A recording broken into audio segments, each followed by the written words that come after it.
We've been talking about the emergence of modern America, the transformation of the country from a predominantly rural and agricultural-based society to a predominantly urban and industrial-based society. Overall, this led to a number of positive developments, but some Americans were troubled by these changes, and no group was troubled more than farmers. Especially in the South and parts of the West, a majority of the population continued to be rural and agricultural. Farmers were facing a number of challenges in the late 19th century. First and foremost was debt. In fact, for most farmers, by the 1880s and 90s, the question was not, are you in debt, but how deeply in debt are you? Agricultural production actually increased, but this led to an overabundance of many crops, which drove prices down. So even though he was more productive than ever before, the farmer's income did not increase because of the fall in crop prices. Farmers were caught in a price squeeze. They tried to grow more in order to get out of debt, but by growing more, they added to the surplus and thus drove prices down even more. Besides this vicious cycle of debt, farmers were also hurt by the high tariff policy of the Republicans in the late 19th century. By keeping out foreign competition, the tariff enabled American manufacturers to keep prices high. The farmer thus had to pay higher and higher prices for his tools and machinery at the same time that his profits were going down.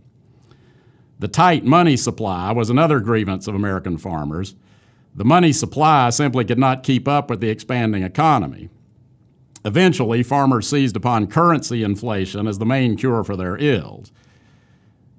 And increasingly, they started to advocate that the government start coining silver again, as they had done prior to 1873, instead of staying on a strict gold standard. Farmers also focused much of their discontent on the railroads, which charged high rates for transporting farmers' crops to market. In addition to these economic grievances, falling profits caused by overproduction, rising costs caused by the high tariff and high railroad rates, and a shortage of currency, farmers also began to suffer a loss of status. Throughout most of the 19th century, many Americans had continued to hold to the Jeffersonian idea that farmers were the backbone of American society. Most farmers continued to believe this, of course, but many city dwellers now saw the farmer as uneducated and backward. Urban sophisticates began to call farmers rubes or hicks or hayseeds and came to regard them with amusement or even with contempt. So just as industrial workers began to organize in the late 19th century, so too did farmers. The first successful attempt at organizing farmers was the Grange, which started as a social organization in 1867. In the 1870s, the Grange became more active in politics, especially in some of the Midwestern states. The Granger movement declined after the 1870s, although it never vanished.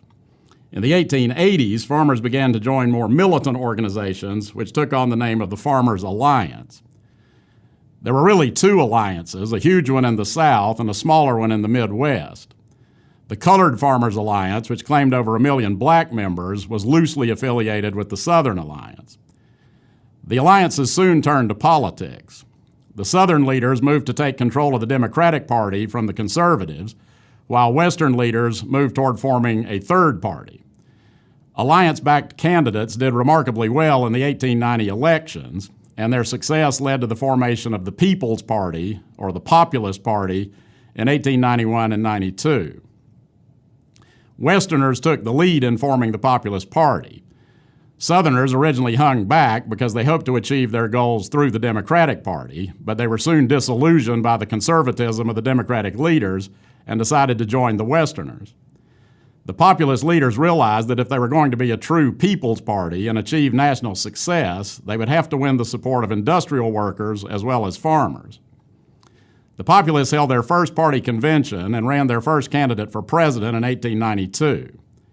They did not do badly for a new party in its first election, but the election of 1892 revealed some serious weaknesses. For one thing, the Populists failed to win much support in the industrial states of the Northeast. Their efforts to unite white and black farmers in the South was frustrated by the white supremacy campaign of Southern conservatives. Yet the Populists looked forward to greater success in the election of 1896. The silver question soon emerged as the main issue in the 1896 campaign. In their 1892 platform, the Populists had called for the free and unlimited coinage of silver as a means of combating deflation of the currency. This was a very contentious and complicated issue, but what the Populists basically were advocating was that the government go back on a bimetallic standard and make silver legal tender as well as gold. Since silver was much more plentiful than gold, that would expand the currency supply. But conservatives, both conservative Democrats and almost all Republicans, wanted to stay on a strict gold standard. The problem for the Populists came when the Democrats ended up nominating a free silverite, William Jennings Bryan of Nebraska, for president. Bryan was only 36 years old, barely old enough to run for president, but with no clear frontrunner for the Democratic nomination, he came out of the Chicago Convention with the nomination after giving one of the most famous political speeches in American history. For the Populists, the nomination of Bryan by the Democrats was good news and bad news. The good news was that with one of the major parties having nominated an advocate of free silver, there was a much greater chance that Congress would actually pass the free silver legislation. But on the other hand, it meant that the Democrats had stolen the Populist main issue. What the Populists tried to do in the end was to have it both ways. They decided that they would also nominate Bryan for president in order to avoid splitting the silver vote, but nominate their own candidate for vice president in order to maintain some semblance of separate identity.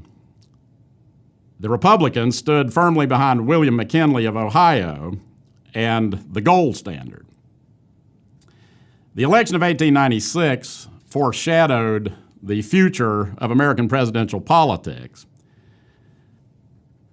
McKinley's campaign manager, Ohio businessman Marcus Alonzo Hanna, accumulated what was, by the standards of the time, a huge campaign chest for McKinley and carefully staged the Republican candidate's appearances. McKinley stayed home in Canton, Ohio, and delivered carefully prepared speeches to groups of voters whom Hanna had brought in from all over the country. If the Republican campaign of 1896 foreshadowed 20th century campaigns in terms of fundraising and business management, Bryan's style of campaigning was more typical of the 20th century. Bryan became the first presidential candidate to travel extensively to all parts of the country, speaking directly to potential voters. He boarded a train and traveled some 18,000 miles to all parts of the country, and sometimes spoke as often as 30 times a day. An estimated 5 million people heard Bryan speak, which was an incredibly high number in the days before radio and television. In the end, money and organization won out over style. McKinley won the election by carrying all of the industrialized states of the North and Midwest, as well as California and Oregon.